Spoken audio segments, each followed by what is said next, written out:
আসসালামু আলাইকুম। আশা করি সবাই ভালো আছেন। আলহামদুলিল্লাহ আমিও ভালো আছি। তো আমি গত ভিডিও করছি যে আমার IELTS এর এক্সপেরিয়েন্স সম্পর্কে। তো আমি বলছিলাম যে আমি আরো কিছু বিষয় নিয়ে কথা বলতে চাই, যেটা একটা ভিডিওতে সম্পূর্ণ বলা সম্ভব না। তো আমি এই ভিডিওতে সে বিষয় নিয়ে কথা বলব।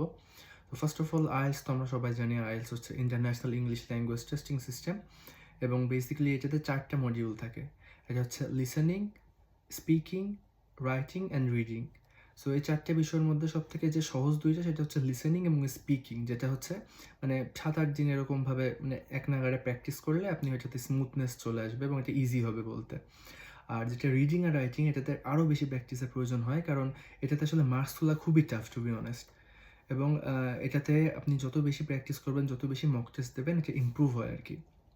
বাট আমি আ যে বিষয়টা নিয়ে মূলত কথা বলতে চাচ্ছি সেটা হচ্ছে IELTS এর সাথে যে স্কলারশিপ অনেকে রিলেট করে যে IELTS বেশি হলে কি মূলত স্কলারশিপটা বেশি আসবে? বা এরকম কিছু যে আমি IELTS এ বেশি মার্কস পেলে স্কলারশিপ পাবো, এমন কিছু। আসলে সত্যি বলতে IELTS হচ্ছে জাস্ট রিকোয়ারমেন্ট। আপনি যখন আপনার গ্র্যাজুয়েশন অনার্সে হোক আর মাস্টার্সে হোক, আপনি যখন এপ্লাই করবেন তো ওখানে কিছু রিকোয়ারমেন্ট থাকবে। তার মধ্যে হচ্ছে IELTS অন্যতম। তো এটা ভার্সিটি টু ভার্সিটি ভ্যারি করে যে ওরা হচ্ছে রিকোয়ারমেন্টটা কত চায়।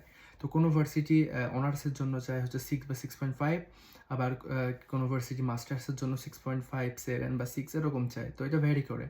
তো সাপোজ আপনি যদি IELTS এ 7 স্কোর করেন বা 7.5 স্কোর করেন, তাহলে এবং সেই ভার্সিটির যদি রিকোয়ারমেন্ট থাকে যে আপনি যদি গ্র্যাজুয়েশন বা অনার্সে যান, তো সেখানে যদি রিকোয়ারমেন্ট থাকে 6.5, তাহলে এটা অনেক ভালো যে আপনি ইজিলি ওখানে চলে যেতে পারছেন।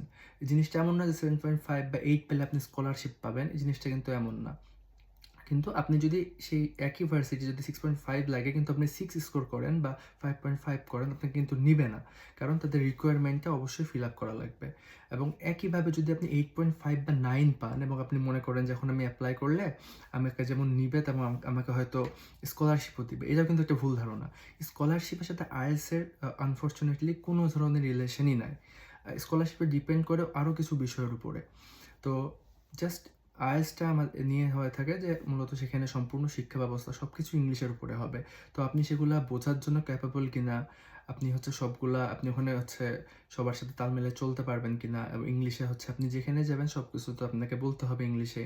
আপনার যেটাই প্রয়োজন হবে, কোয়েশ্চেন হোক, প্রেজেন্টেশন হোক, ইটস অল অ্যাবাউট ইংলিশ। তো আপনি ওইটা সম্পূর্ণ পারবেন কিনা, এটার জন্য জাস্ট একটা রিকোয়ারমেন্ট থাকে স্টুডেন্টদের জন্য, যেটা হচ্ছে 6, 6.5 বা 7। সো এরকম। তো এটা জাস্ট এপ্লাই করার জন্য। এবং এর সাথে মূলত শুধুমাত্র IELTS এর সার্টিফিকেট দিয়ে আপনি কখনোই স্কলারশিপ পাবেন না। তবে এটা অনেক স্টুডেন্টস যারা স্টার্ট করে IELTS তারা মনে করে যে আমার হয়তো বেশি থাকলে বেশি IELTS স্কোর হলে হবে। তো এটার কারণে সে কিন্তু ডিপ্রেশনে চলে যায়, বা সে মূলত এগুলাতে মেন্টালি একটা হেডেক কাজ করে যে আমাকে তো পাওয়াই লাগবে বা এটা না পেলে হবে না। তখন কিন্তু সে যখন দেখে এপ্লাই সময় যে এটার সাথে কোনো রিলেশনই নাই বা কোনো রিলেটই নাই, তখন সে কিন্তু মনে করে যে আমি এটা না হলেও হতো। তো এটা নিয়ে তো প্যারা নেওয়ার কিচ্ছু নাই। আপনার যেটা রিকোয়ারমেন্টস আপনি ট্রাই করবেন যে IELTS-এ যেন আপনি রিকোয়ারমেন্টসটা ফিল আপ করতে পারেন। যাতে আপনার যে অ্যাপ্লিকেশন হোক, অ্যাপ্লিকেশনের পরে যে এইগুলো দিবে ধাপ, ওগুলো যাতে আপনি ইজিলি পার করতে পারেন।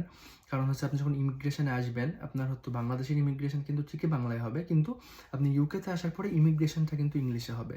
তো সেটাও কিন্তু একটা বিষয়, কারণ আপনি ব্রিটিশ অ্যাকসেন্ট বোঝাটা কিন্তু অতটা ইজি না যেরকম আমরা শুনি, কারণ সামনাসামনি জিনিসটা অন্যরকম হবে, স্পেশালি আপনি যদি ফার্স্ট ফেস করেন। তো এই জন্য অবশ্যই ইংলিশে আপনাদের পারদর্শিতা থাকা লাগবে। তো এটার জন্য বেসিক্যালি IELTS-টা দেওয়া। তো আই হোপ দ্যাট আপনারা এটার প্রপার অ্যান্সারটা পাইছেন। So thank you so much. আল্লাহ হাফেজ।